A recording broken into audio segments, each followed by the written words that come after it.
So we're here in Booley with Ciarán. This is the new coffee centre, would you call it? Yeah, shop. And he's going to explain a real chai tea. This is real chai.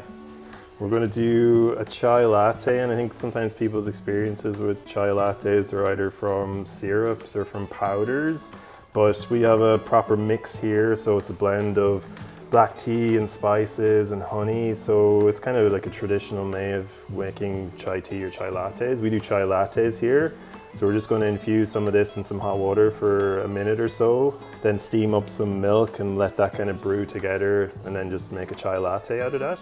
So like typically chai latte drinkers are people, they might want some caffeine, they might not, but this has black tea, so it has caffeine in it. But if you're conscious of caffeine intake, you know, the caffeine levels are kind of similar, but sometimes that's a misconception about chais. You can get decaf chai as well. You can get vegan versions of this that just uses agave instead of honey, but it's a super nice drink, has a natural sweetness and warmth to it. So wintertime chais are huge, and even like chai flavored desserts like are really popular, but it's a nice alternative. Like we do matchas as well, and like some alternatives to coffees that not everybody is a coffee drinker, so you need to offer a few other drinks, but this is definitely a popular one. And even an iced chai summertime, it's a lovely like iced drink to have. It smells amazing. The smell, the aroma from that. It is. It's often like something that you get people to just smell. You're like, just put your nose in that for a second and see if you like the smell of it, because it is intoxicating. The first thing we do is just measure out about 20-25 grams of the chai. So I just have the scales here, and like we use the scales all the time for the coffee drinks because it's recipes that we follow. So we're pretty precise with the measurements with the coffee, but we do it for chai lattes as well. So I'm just going to measure this out into my jug. And with that, the different weights is the different strengths, would that be? Yeah, the two things here for like strength would be the amount you're putting in, the length you're leaving it to brew. So like the same with tea in general, the longer it brews, more flavors are kind of developing.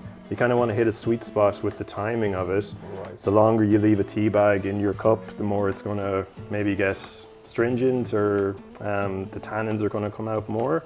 But we want to let this brew for at least 3 minutes, 3 to 5.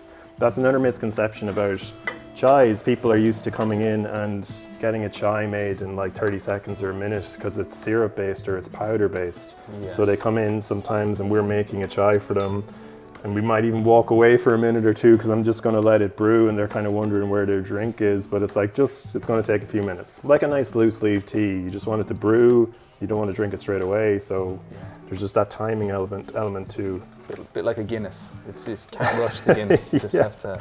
Definitely, but it's like the same in coffee, especially teas. There's a little bit of education in it, like people have a bedrock of knowledge just because they've gone to cafes, they have had drinks there, but there's always new ways of doing things, and there's like we learn about recipes and about coffees and teas all the time, so you kind of need to adapt, and you're kind of trying to showcase this to people. They might not have seen like a chai mix like this before, but you're trying to show it to them, get them to experience it, and hopefully they'll get to enjoy it.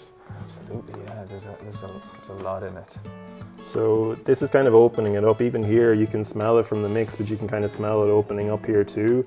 That's just a hot boiling water on top of the mix.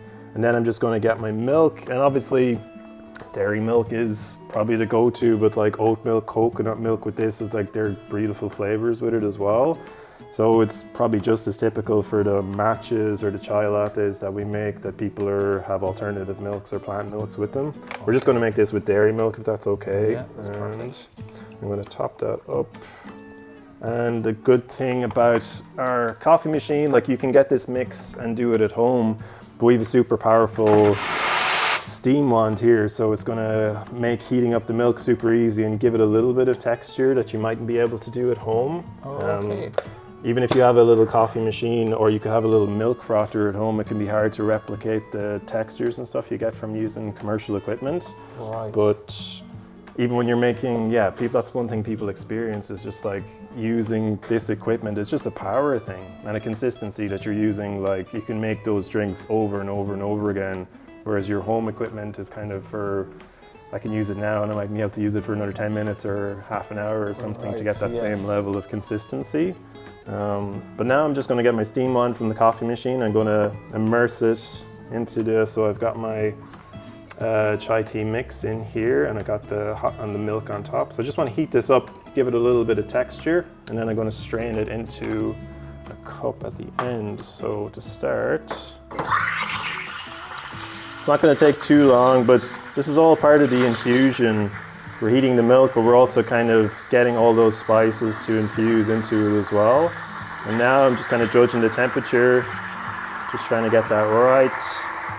So you don't want it too hot? You don't want it too hot, but actually because we're not adding, when you're making a latte, a coffee latte, I've already got hot espresso in my cup.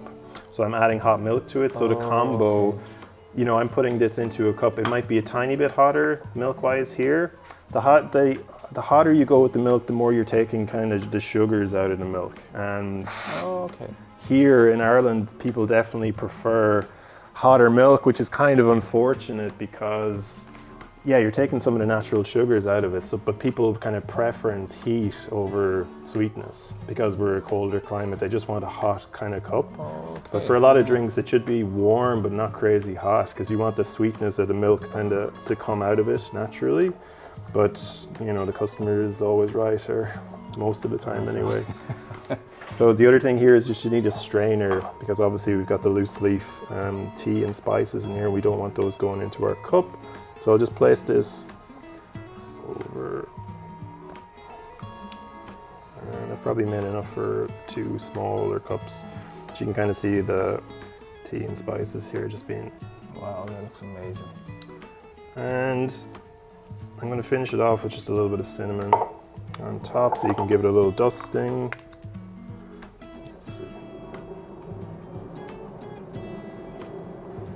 And we'll call that that looks chai latte.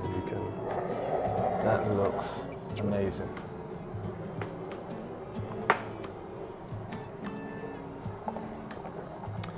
I would say maybe a subtler flavor, but like a warmth and a kind of sweetness there, but not as sweet as your... Super warm. It's so creamy. Nice. As well. That the taste on that is, like I say, it's subtle, it's not overpowering. Yeah. But that is amazing.